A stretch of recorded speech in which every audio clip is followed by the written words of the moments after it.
ಸ್ನೇಹಿತರೆ ನಮಸ್ಕಾರ, ನಾನು ರವೀಂದ್ರ ಜೋಶಿ. ಮತ್ತೆ ಚೈನಾ ಖ್ಯಾತೆ ತೆಗಿಲಿಕ್ಕೆ ಶುರು ಮಾಡ್ತು. ಚೈನಾ ಖ್ಯಾತೆ ತೆಗಿಯತ್ತೆ, ರಾಹುಲ್ ಗಾಂಧಿಗೆ ವಿಷಯ ಸಿಗತ್ತೆ. ಚುನಾವಣೆ ಹತ್ತಿರದಲ್ಲಿದೆ. ಇದಕ್ಕಿಂತ ಒಳ್ಳೆಯ ಅವಕಾಶ ಇನ್ನೇನಿದೆ? ನೋಡ್ರಿ, ಮನೆ ನಂದು, ನೀವು ಪಕ್ಕದ ಮನೆಯವರು ಬಂದು ನನ್ನ ಮನೆಯ ಹೆಸರನ್ನು ಬದಲಿ ಮಾಡ್ತೀರಿ. ಮನೆ ಹೆಸರನ್ನು ಬದಲಿ ಮಾಡಿದ ಕೂಡ ಈ ಮನೆ ನಿಮ್ಮದೇ ಆಗಲಿಕ್ಕೆ ಸಾಧ್ಯವಾ? ಹಾಗಂತ ಡಾಕ್ಟರ್ ಎಸ್ ಜಯಶಂಕರ್ ಅವರು ಅತ್ಯಂತ ಲೇಮ್ಯಾನ್ ಭಾಷೆಯಲ್ಲಿ ಚೈನಾಗೆ ಕೇಳಿದ್ದಾರೆ. ಚೈನಾ ಏನು ಮಾಡಿದೆ? ಚೈನಾ ನಮ್ಮ ಅರುಣಾಚಲ ಪ್ರದೇಶದ 30 ಹೆಸರುಗಳನ್ನು ಬದಲಿಸಿ ಚೈನೀ ಹೆಸರುಗಳನ್ನು ಇಟ್ಟಿದೆ. ಅಲ್ಲಿಯ ನಾಗರಿಕ ವ್ಯವಹಾರ ಸಚಿವಾಲಯ ಈ ರೀತಿಯಾದಂಥ ಕೆಲಸವನ್ನು ಮಾಡಿದೆ. ಅರುಣಾಚಲ ಪ್ರದೇಶಕ್ಕೆ ಒಂದು ಹೊಸ ಹೆಸರನ್ನು ಇಟ್ಟಿದೆ. ಅದರ ಹೆಸರು ಜಂಗ್ನಾನ್ ಅಂತ ಹೆಸರಿಟ್ಟಿದೆ. ಮೊದಲೇ ಬಾರಿ ಈ ಸಲ ಈ ಥರ ಹೆಸರನ್ನು ಬದಲಿ ಮಾಡಿದ್ದೇನಲ್ಲ. ಚೈನಾ ಈ ರೀತಿಯಾದಂಥ ತಂತ್ರಗಾರಿಕೆಯನ್ನು ಭಾಳ ವರ್ಷದಿಂದ ಮಾಡ್ಕೊಂಡು ಬಂದಿದೆ. 2017ರಲ್ಲಿ 6 ಊರುಗಳ ಹೆಸರನ್ನು, ನಮ್ಮ ಅರುಣಾಚಲ ಪ್ರದೇಶದ 6 ಊರುಗಳ ಹೆಸರನ್ನು ಬದಲಿ ಮಾಡಿತ್ತು. ಅದಾದಮೇಲೆ 2021ರಲ್ಲಿ 15 ಊರುಗಳ ಹೆಸರನ್ನು ಬದಲಿ ಮಾಡಿತ್ತು. ಅದಾದಮೇಲೆ 2023ರಲ್ಲಿ 11 ಹೆಸರನ್ನು ಬದಲಿ ಮಾಡಿತ್ತು. ಈಗ 4ನೇ ಪಟ್ಟಿಯನ್ನು ಬಿಡುಗಡೆ ಮಾಡಿದೆ. ಅದರಲ್ಲಿ ನಮ್ಮ ಅರುಣಾಚಲ ಪ್ರದೇಶದ 30 ಹೆಸರುಗಳನ್ನು ಬದಲಾಯಿಸಲಾಗಿದೆ, ಪುನರ್ನಾಮಕರಣ ಮಾಡಲಾಗಿದೆ. ಚೈನಾ ಏನನ್ನು ಸಾಧಿಸಲಿಕ್ಕೆ ಹೊರಟಿದೆ, ಯಾಕೆ ಹೀಗೆ ಮಾಡ್ತಾ ಇದೆ ಅನ್ನೋದು ಇವತ್ತು ನಮ್ಮ ಮಂಥನ. ಮೊದಲನೇದಾಗಿ ನೀವು ಮಾರ್ಚ್ 4ಕ್ಕೆ ಹೋಗಬೇಕು. ಮಾರ್ಚ್ 4ಕ್ಕೆ ಏನಾಗುತ್ತೆ, ಟವಾಂಗ್ ಈಟಾನಗರದಲ್ಲಿ ಒಂದು ದೊಡ್ಡದಾದಂಥ ಕಾರ್ಯಕ್ರಮವನ್ನು ಮಾಡ್ತಾರೆ ನರೇಂದ್ರ ಮೋದಿಯವರು. ಅರುಣಾಚಲ ಪ್ರದೇಶದ ಈಟಾನಗರದಲ್ಲಿ ಉನ್ನತಿ ಅಂತ ಕಾರ್ಯಕ್ರಮದ ಹೆಸರು.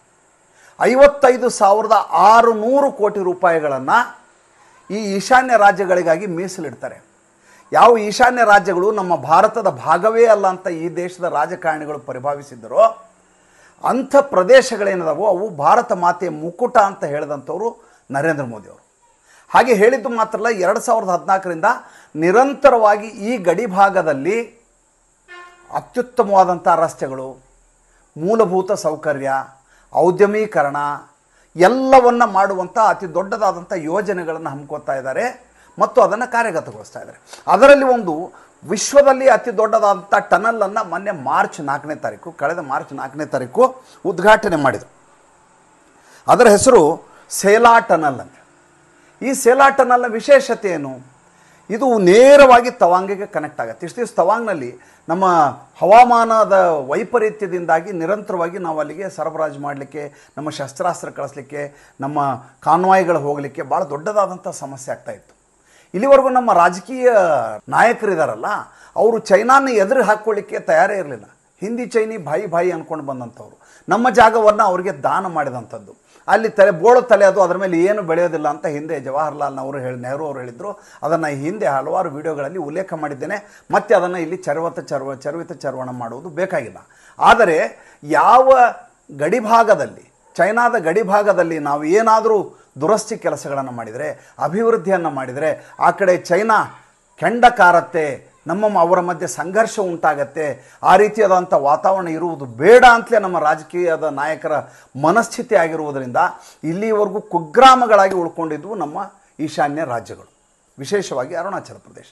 ನರೇಂದ್ರ ಮೋದಿ ಅವರು ಏನು ಮಾಡ್ತಾರೆ, ಕಳೆದ ವರ್ಷ 2019ರಲ್ಲಿ ಒಂದು ಟನಲ್ಗೆ ಶಂಕುಸ್ಥಾಪನೆಯನ್ನು ಮಾಡ್ತಾರೆ. ಆ ಟನಲ್ಲು ನೇರವಾಗಿ ತವಾಂಗ್ ದಾಟಿಕೊಂಡು ಹೋಗುವಂಥದ್ದು. ಅದರ ಉದ್ದವನ್ನು ಹೇಳ್ತೇನೆ, 980 ಮೀಟರ್ನ ಸಿಂಗಲ್ ಲೇನು, 1555 ಮೀಟರ್ನ ಬೈಲೇನು ಮತ್ತು 1200 ಮೀಟರ್ನಷ್ಟು ಲಿಂಕ್ ಲೇನು, ಎರಡನ್ನು ಜೋಡಿಸುವಂಥದ್ದು. ಇಂಥ ಒಂದು ಅದ್ಭುತವಾದಂಥ ಒಂದು ಯೋಜನೆಗೆ 2019ರಲ್ಲಿ ಶಂಕುಸ್ಥಾಪನೆಯನ್ನು ಮಾಡ್ತಾರೆ. ಶಂಕುಸ್ಥಾಪನೆ ಮಾಡುವುದಷ್ಟೇ ಅಲ್ಲ, 5 ವರ್ಷಗಳ ಅವರ ಸಂಕಲ್ಪದ ಪ್ರಕಾರ ಮೊನ್ನೆ ಮಾರ್ಚ್ 4ನೇ ತಾರೀಕಿಗೆ ಈ ಸೇಲಾ ಟನಲ್ ಉದ್ಘಾಟನೆಯಾಗತ್ತೆ. ಹೀಗೆ ಉದ್ಘಾಟನೆಯಾಗುವ ಮೂಲಕ ಆ ಭಾಗ ಏನಿದೆ, ನಮ್ಮ ಗಡಿ ಭಾಗ, ಆ ಗಡಿ ಭಾಗದಲ್ಲಿ ನಮ್ಮ ಶಸ್ತ್ರಸಜ್ಜಿತ ಸೈನಿಕರೇನಿದ್ದಾರೆ ಅವ್ರಿಗೆ ಯಾವುದೇ ರೀತಿಯ ತಾಪತ್ರಯ ಆಗಲಾರದ ಹಾಗೆ ಮತ್ತು ನಮ್ಮ ಗಡಿಯನ್ನು ನಾವು ರಕ್ಷಿಸಿಕೊಳ್ಳಲಿಕ್ಕೆ ಬೇಕಾದಂಥ ಎಲ್ಲ ಸೌಲಭ್ಯಗಳಿಗೆ ಭಾಳ ದೊಡ್ಡದಾದಂಥ ಪರ್ವವಾಗಿ ಪರಿಣಮಿಸುತ್ತೆ.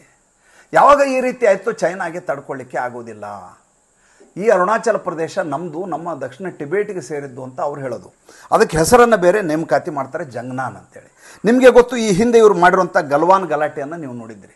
ಗಲ್ವಾನ್ ಗಲಾಟೆಯ ಸಂದರ್ಭದಲ್ಲಿ ನಮ್ಮವ್ರನ್ನ ಎಕ್ಕಿಳಿಸಿದ್ದೇವೆ ಅಂತ ಅಂತಾರಾಷ್ಟ್ರೀಯ ಮಟ್ಟದಲ್ಲಿ ಗ್ಲೋಬಲ್ ಟೈಮ್ಸಿಗೆ ಬರ್ಕೊಂಡ್ರು. ಹಾಗೆ ನೋಡಿದರೆ ಸರಿಯಾಗಿ ಇಕ್ಕಿದ್ದು ನಮ್ಮ ಸೈನಿಕರೇ. ಇದರ ಮಧ್ಯೆ ಇತ್ತೀಚೆಗೆ ಒಂದು ವಿಡಿಯೋ ಬಿಡುಗಡೆ ಆಯಿತು. ಅದೇನಪ್ಪ ಅಂದರೆ, ಒಂದಷ್ಟು ಪಾಕಿಸ್ತಾನಿ ಈ ಬಾಡಿಗೆ ಸುಪಾರಿ ಕೊಟ್ಟು ಜನರನ್ನು ಕರ್ಸ್ಕೊಂಡು ಭಾರತೀಯ ಸೈನಿಕರ ವೇಷವನ್ನು ಹಾಕಿ ಒಂದು ತಪ್ಪನ್ನು ಮಾಡ್ತಾರೆ. ಅದೇನಪ್ಪ ಅಂದರೆ, ಅವರಿಗೆ ಸ್ನೀಕರ್ಗಳನ್ನು ಹಾಕಿಬಿಡ್ತಾರೆ ಕಾಲಿಗೆ. ಭಾರತೀಯ ಸೈನಿಕರು ಯಾವತ್ತೂ ಸ್ನೀಕರ್ಗಳನ್ನು ಹಾಕ್ಕೊಂಡಿಲ್ಲ. ಅದನ್ನ ಹಾಕ್ಕೊಂಡು ಭಾರತೀಯ ಸೈನಿಕರು ಚೈನಾದ ಗಡಿ ಒಳಗೆ ನುಗ್ಗಿದ್ರು, ಅವ್ರನ್ನ ಹೊಡೆದಿದ್ದೀವಿ, ಬಡ್ದಿದ್ದೀವಿ, ಒಂದಷ್ಟು ಜನರನ್ನು ಸಾಯಿಸಿದ್ದೀವಿ ಅನ್ನುವಂಥ ಸುದ್ದಿಗಳನ್ನು ವೈಶ್ವಿಕ ಮಟ್ಟದಲ್ಲಿ ಗ್ಲೋಬಲ್ ಟೈಮ್ಸ್ ಮೂಲಕ ಹರಡುವಂಥ ಪ್ರಯತ್ನ ಮಾಡ್ತಾರೆ. ಇದು CCP ಅಂತ ಹೇಳೋದು, ಚೈನಾ ಕಮ್ಯುನಿಸ್ಟ್ ಪಾರ್ಟಿ. ಅಂದರೆ ನಿಜವಾಗ್ಲೂ ಒಂದು ಹೇಳ್ಬೇಕಂದ್ರೆ ಕಟ್ ಕಾಪಿ ಪೇಸ್ಟ್ ಅಂತ ಹೇಳಿದರೆ ತಪ್ಪಾಗಲಾರದು. ಯಾವಾಗಲೂ ಕಟ್ ಕಾಪಿ ಪೇಸ್ಟ್ ಮಾಡುವಾಗ ಆಗುವಂಥ ತಪ್ಪುಗಳನ್ನು ನಾವು ನೋಡ್ಕೊಂಡಿರಬೇಕು. ಮಿಸ್ಟೇಕ್ಗಳು ಆಗಲಾರ್ದ ಹಾಗೆ ಸ್ಪಷ್ಟವಾಗಿ ಇರುವ ಹಾಗೆ ನೋಡಿಕೊಂಡು ಕಾಪಿ ಪೇಸ್ಟ್ ಮಾಡಬೇಕೇ ವಿನಃ ಏನನ್ನೋ ಕಾಪಿ ಪೇಸ್ಟ್ ಮಾಡಲಿಕ್ಕೆ ಹೋದರೆ ಈ ರೀತಿ ನಕಲಿ ವಿಡಿಯೋಗಳು ಬರ್ತವೆ, ನಗೆಪಾಟಲಿಗೆ ಈಡಾಗತ್ತೆ. ಅದಾದಮೇಲೆ ನಮ್ಮವರು ಅಗ್ನಿ ಪರೀಕ್ಷೆಯನ್ನು ಮಾಡಿದ್ದಾರೆ, ಅಗ್ನಿ ಮಿಸೈಲ್ ಪರೀಕ್ಷಣೆ ಆಯಿತು. ಅದ್ರ ಬಗ್ಗೆ ಗ್ಲೋಬಲ್ ಟೈಮ್ಸಲ್ಲಿ ಇನ್ನಿಲ್ಲದ ಹಾಗೆ ಟೀಕಾ ಪ್ರಹಾರ. ಅವರು ಇಂಕ್ ಖಾಲಿ ಆಗುವವರೆಗೂ ನಿರಂತರವಾಗಿ ಸುದ್ದಿ ಮಾಡ್ತಾನೆ ಹೋದರು. ಈಗ ಮಾಡಿದ್ದಾರೆ. ಆಮೇಲೆ ಅವರು DR-17 ಅನ್ನುವಂಥ ಒಂದು ಮಿಸೈಲನ್ನು ಅವರು ಲಾಂಚ್ ಮಾಡಿದ್ದಾರೆ ಅದೇ ಸಂದರ್ಭದಲ್ಲಿ. ಯಾವಾಗ ಇದನ್ನು ಮಾಡಿದರು, ಇದು ಹೇಗೆ ಅಂದರೆ, looking to London talking to Tokyo ಅಂತ ಒಂದು ಗಾದೆ ಮಾತಿದೆ. ಆ ರೀತಿ looking at Pacific talking to Beijing ಅನ್ನೋ ಹಾಗೆ ಇವರು ಪೆಸಿಫಿಕ್ ಕಡೆ ಹಾಕಿದಂಥ ಮಿಸೈಲು DR-17 ಹೋಗಿ ಬೀಜಿಂಗ್ನಲ್ಲಿ ಬೀಳುತ್ತೆ. ಅಂದರೆ ಇವರ ಯತ್ನ ವಿಫಲವಾಗತ್ತೆ. ಭಾರತೀಯ ಸೈನಿಕರು ಪರಾಕ್ರಮವನ್ನು ಮೆರೀತಾರೆ.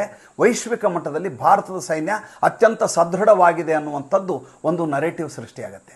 ಯಾವಾಗ ಚೈನಾ ಈ ರೀತಿ 30 ದೇಶಗಳ ಹೆಸರನ್ನು ಬದಲಿಸ್ತೋ, 30 ನಗರಗಳ ಹೆಸರು, ಊರುಗಳನ್ನು ಹೆಸರನ್ನು ಬದಲಿಸ್ತೋ, ಅವಾಗ ಅಮೆರಿಕ ಆ ಕಡೆಯಿಂದ ಕ್ಯಾಕರ್ಸಿ ಉಗಿಯತ್ತೆ, ಉಗಿದು ಹೇಳುತ್ತೆ, ಅರುಣಾಚಲ ಪ್ರದೇಶ ಯಾವತ್ತಿದ್ರು ಭಾರತದ ಅವಿಭಾಜ್ಯ ಅಂಗ ಅಂತ ಅಮೆರಿಕ ಇವತ್ತಿನ ದಿವಸ ಹೇಳಿದೆ. ಅವ್ರು ಹೇಳಿದ್ರು ಹೇಳದೇ ಇದ್ರು ನಮಗೇನು ವ್ಯತ್ಯಾಸ ಆಗೋದಿಲ್ಲ.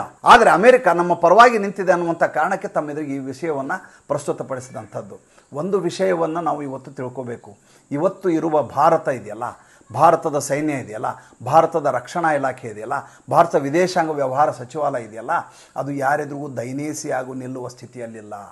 ಅದು ಟನಲ್ಲು, ವಿಶ್ವದ ಅತಿ ದೊಡ್ಡ ಟನಲ್ ಮಾಡಬೇಕು ಅಂತ ಮನಸ್ಸು ಮಾಡಿದರೆ ವಿಶ್ವದ ದೊಡ್ಡ ಟನಲನ್ನು ಮಾಡುತ್ತೆ. ಯಾರನ್ನ ಬೇಕಾದರೂ ಎದುರು ಹಾಕ್ಕೊಳ್ಳಿಕ್ಕೆ ಸಿದ್ಧರಿರುತ್ತೆ. ಯಾವುದಾದ್ರೂ ಒಂದು ಮಿಸೈಲನ್ನು ಪರೀಕ್ಷಣೆ ಮಾಡಬೇಕು ಅಂದರೆ ಉಳಿದ ದೇಶಗಳು ನಿಷೇಧ ಹೇರಬಹುದಾ ಅನ್ನುವಂಥ ತಲೆ ಕೆಡಿಸುವ ಕೆಲಸಕ್ಕೆ ಹೋಗುವುದಿಲ್ಲ, ಯಾವುದೇ ತಳಮಳವನ್ನು ಅನುಭವಿಸುವುದಿಲ್ಲ, ಮುಜುಗರ ಪಟ್ಟುಕೊಳ್ಳುವುದಿಲ್ಲ, ಯಾವುದೇ ನಿಷೇಧಕ್ಕೆ ಬಗ್ಗುವ ಸ್ಥಿತಿಯಲ್ಲಿ ಇಲ್ಲ. ಇವತ್ತು ಭಾರತ ದೇಶ ಪರಾಕ್ರಮವನ್ನು ಮೆರಿತಾ ಇರುವಂಥದ್ದು, ಸ್ವಾವಲಂಬಿಯಾಗಿ ನಿಂತಿರುವಂಥದ್ದು, ಆತ್ಮನಿರ್ಭರವಾಗಿರುವಂಥದ್ದು, ಸ್ವಾಭಿಮಾನವನ್ನು ಮೆರಿತಾ ಇರುವಂಥದ್ದು. ಚೈನಾಗೆ ಇದನ್ನು ಅರ್ಥ ಮಾಡಿಸೋರು ಯಾರು? ಯಾಕೆಂದರೆ 2008ಕ್ಕೆ ಹೋಗಿ ಇದೇ ರಾಹುಲ್ ಗಾಂಧಿ ಅಗ್ರಿಮೆಂಟ್ ಮಾಡ್ಕೊಂಬಂದಿದ್ದಾರೆ. ನಮ್ಮದು ಟೈವಾನ್ ಜೊತೆ ಮೈತ್ರಿ ಚೆನ್ನಾಗಿದೆ ಅನ್ನುವಂಥ ಕಾರಣಕ್ಕೋಸ್ಕರ, ಭೂತಾನ್ ಜೊತೆ ನಮ್ಮ ವ್ಯವಹಾರಗಳು ಚೆನ್ನಾಗಿದ್ದಾವೆ, ನರೇಂದ್ರ ಮೋದಿ ಅವರು ಅಲ್ಲಿ ಹೋಗಿ ಆ ರಾಷ್ಟ್ರದ ಅತಿ ದೊಡ್ಡದಾದಂಥ ಗೌರವವನ್ನು ಸ್ವೀಕರಿಸಿ ಬಂದರು ಅಂತ, ನಮ್ಮ ಜೊತೆ ನೇಪಾಳ ಒಳ್ಳೆಯ ಬಾಂಧವ್ಯವನ್ನು ಹೊಂದಿದೆ ಅನ್ನುವಂಥ ಈರ್ಷೆಗಾಗಿ ಈ ರೀತಿ ಚೈನಾ ಊರ ಹೆಸರನ್ನು ಬದಲಿ ಮಾಡಿದರೆ ನಮ್ಮ ದೇಶದ ಒಳಗಡೆ ಇರುವಂಥ ಅರುಣಾಚಲ ಪ್ರದೇಶ ಚೈನಾದ ಭಾಗ ಆಗಲಿಕ್ಕೆ ಸಾಧ್ಯವಾ? ಯೋಚನೆ ಮಾಡಿ ನೋಡಿ. ಸಂಚಿಕೆ ಇಷ್ಟ ಇದ್ದರೆ ಲೈಕ್ ಮಾಡಿ, ಫಾಲೋ ಮಾಡಿ, ಶೇರ್ ಮಾಡಿ. ನಮ್ಮ ಮುಕ್ತ ಪತ್ರಿಕೋದ್ಯಮಕ್ಕೆ ದಯವಿಟ್ಟು ಆರ್ಥಿಕವಾಗಿ ಬೆಂಗಾವಲಾಗಿ. ನಮಸ್ಕಾರ.